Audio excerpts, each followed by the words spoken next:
everyone. My name is Chloe, and today I'm here to do the Eclectic Reader Book Tag. So I was tagged by Kelly from Cozy Reader Kelly, and she is the original creator of this tag. So I will link her video down below, but she created this tag basically because she doesn't feel like she falls into any certain genre. She does read very widespread and eclectically, and that is one of the reasons I love her channel. So she created this tag to kind of let you know when you come to this channel, here's what you're gonna get. And that concept I think is so interesting, but so overwhelming. Kelly, my mind is like, I've got so many different answers for all of these different things. So let's just go ahead and get into it. So the first one is, where do you get book recommendations? Now this one I think is pretty easy because I would say booktube. 99% of the time is booktube. My sister also reads a fair amount, so if there's anything that she's like, you have got to read this, I will definitely pick it up. And also, I am a sucker for used book sales. So if that's my library book sale, if it's our local used bookstore, whatever, I will just go and browse. And if I haven't heard of it, and I like the synopsis, then I'll pick it up. So mostly booktube, but also used book sales and my sister. Question 2, how do you decide what to read next? And I think this is one of the most fascinating questions ever because I feel like there are two camps of people. You are either the camp that is like TBR, hard and fast, sticking to it, need the structure, or you're like complete mood reader and TBRs kind of fall somewhere in there. So I have started in the past few months doing TBRs because I am naturally more of a mood reader. And so I've started doing TBRs that include buddy reads, NetGalley, anything I've been sent by the publisher, our Book Sisters book club pick, and I think that's about it. So I have that structure to kind of go off of, and I love putting together pieces of a puzzle kind of. So it's like, okay, that needs to be read by that day, and kind of filling in, and then with the extra time, just mood reading whatever is on my shelf. So that's pretty much how I decide. If the month has got too many NetGalleys or too many different things, it's really overwhelming to me because I really need that space to mood read. But I do kind of like the balance of having a little bit of structure with a little bit of mood reading, because if it's 100% mood reading, I do often come to my shelves and I'm like, I don't know what to do. So having a little bit of structure with free time in the middle is how I choose what to read next. And like I said, mostly based on mood. I try to not ever do back-to-back same genre. We'll get into my genres later. Number 3, how has your reading taste changed over time? So I used to read almost 100% women's fiction. And part of that is just because it was comforting. I also read a lot slower. And so I like to just kind of stay in those worlds. I would also sprinkle in some nonfiction and some thrillers. So overall, not a whole lot different, except like I said, the speed was a lot slower, just because I really only read physically until lately.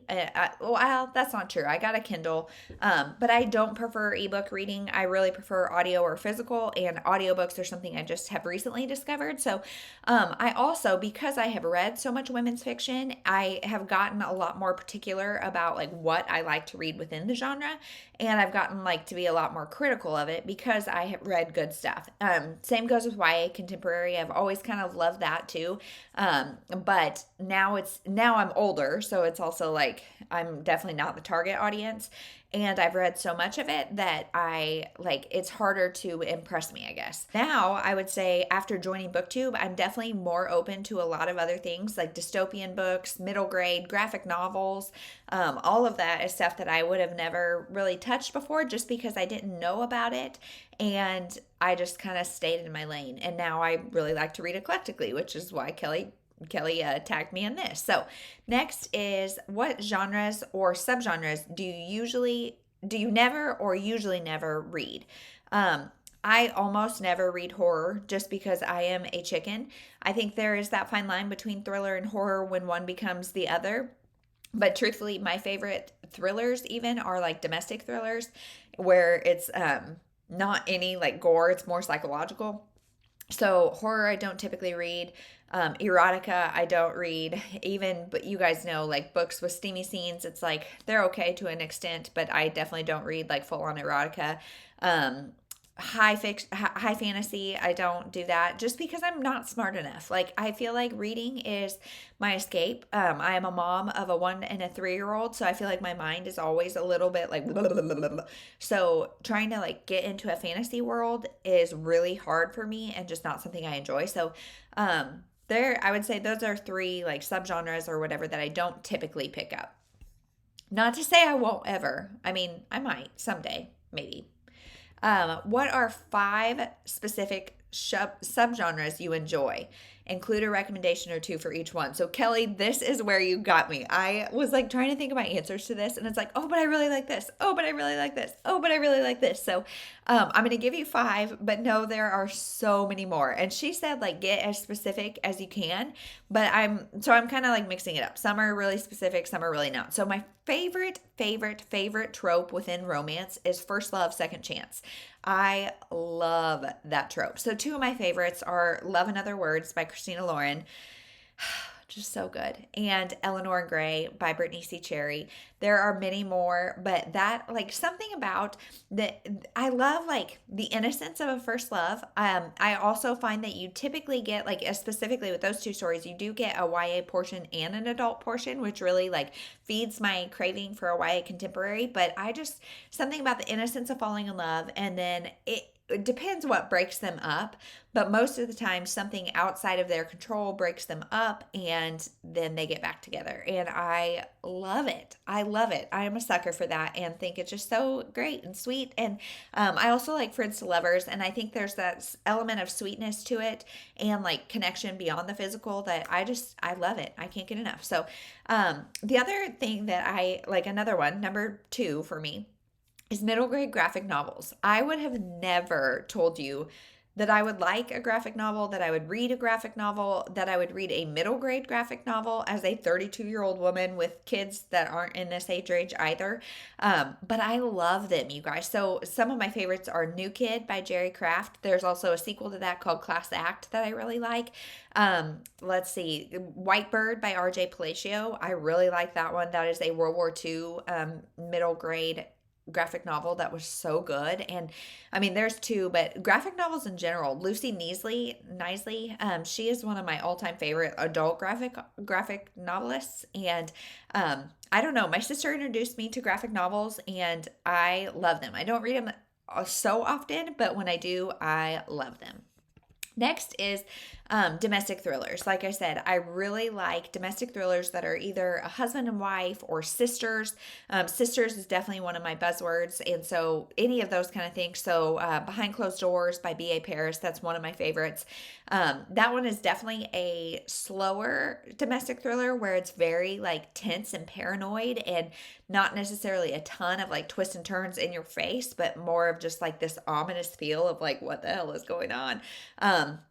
And then The Good Sister by Sally Hepworth. I really like this one. This one is about one sister who is infertile and one sister who is like somewhere on the autism spectrum, I believe, and just their relationship and who's good, who's bad. Oh, I just love it. So domestic thrillers, it's okay if they're kind of slow and not like all in your face, but I love them.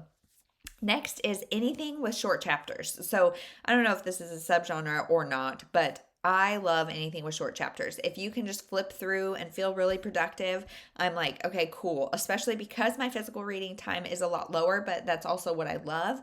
When I can pick up and read like 5 or 10 chapters in the 10 minutes that I have, that feels so good for some reason. I don't know. And it's also so much harder to put down. So let's see. The One by John Mars has really short chapters.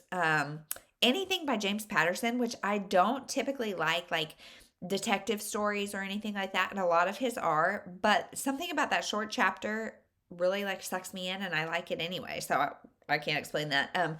Rudis Petty's also does really good short chapters. Sometimes though with historical in the short chapter, I'm like, I need longer chapters to get my head in the game and like to get my mind around context, and then I can be okay with the short chapters. So that one's kind of hit or miss. And Lisa Jewell also does a lot of short chapters. So if it's a thriller or like a mystery and it's got short chapters, I am all over that. And then last is anything about motherhood, pregnancy, motherhood, fiction, nonfiction. I don't really care. But let me think. One Pink Line by Dinah Silver. That's a fiction. Bright Side of Disaster by Catherine Sinner. That is also a fiction book that is about like motherhood and early motherhood. And I also love the nonfiction. So, Expecting Better and Crib Sheet by Emily Oster. Those are both very, very informative. Expecting Better is about pregnancy and it kind of lays out the science and then says like, do what you want. I mean, it's completely unbiased, which I feel like is something that's kind of hard to find. Crib Sheet is the same. It's about the first year or two, like having little kids, toddlers, babies, that kind of stuff. And again, it just kind of lays it out for you and says like, you do you. Let's see. There's another book by Katie Ryan called Brave Mom, and then it's like raising strong girls in a complicated world or something. I will put a picture up so you can see the text below that. But it is so good. Like, I am a mom of 2 girls, and this world is hard for girls. And so reading that is just really inspiring and really gets my focus back where it needs to be, especially in these days where the days are long, the years are short. You can be filled with frustration at times. And I just feel like those books really help kind of center me on what's important. And they also teach me about how to be the best mom I can be. So that is all the questions. And Kelly, thank you for tagging me, especially in one of these originals. I'm sorry it took me so long to do this, but if you feel like you are an eclectic reader, let me know your answers to these questions. They are hard because I feel like I could tell you like 10 more subgenres and things that I really love. But that is it. Thank you so much for watching. We'll see you in the next one.